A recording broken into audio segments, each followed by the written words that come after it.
Psychos, and welcome to episode 4 of Artsy Talk. This episode we're going to be talking about horror art or dramatical theatrical art. I'm doing a theme instead of a artist this week, just due to the fact that I'm also going to be announcing some stuff. Get chatty with Dark.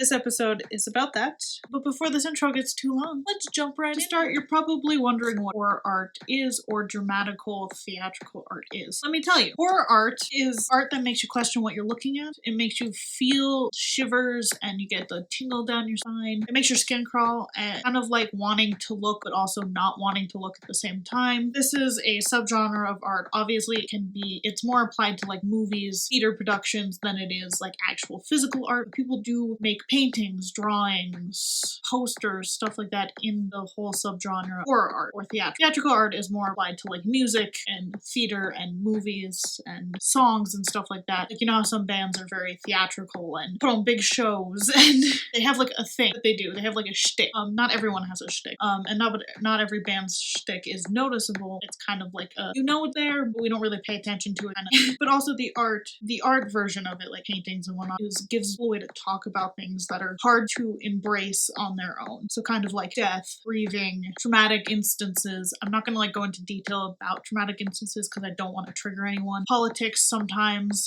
even though politics is not really like horror, but there are like horrors that come out of tick issues. I'm not gonna go too much into detail about that because the channel is not really about like politics or all that stuff. But I'm willing to talk about it. Also in this genre you see a lot of like religious stuff.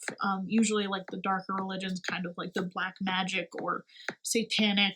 Sometimes you'll see others. Dark atmospherical art or iconography, showing that to make it a little bit easier to swallow. This is kind of like what you would see for this type of stuff, and to, you know, help people overcome like their fear of dying or remembering that death still happens, or grieving. It's a process to get through grieving, to celebrate a loved one or a friend or somebody who sadly was not given enough time on this earth. As I said, I'm not an art historian. These are all just my opinions, or allegedly. It's kind of like just to express a side of things that are a little bit harder to swallow and a little bit harder to understand if you're not sure about it yourself. That is it for this video.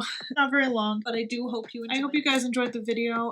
Next week's episode 5, is going to be on music, so if there's any bands or singers or anything like that you want me to talk about, please leave them in the comments down below. I may just talk about, if I don't get any like specific singers or bands or whatnot, I'm just going to talk about music and a specific genre. I don't know a genre yet. I will let you know. So that's all I have for that video. I'm sorry it's short. I'm sorry. That's all. If you'd like to become a Psycho, please hit the subscribe button down below or on the end screen.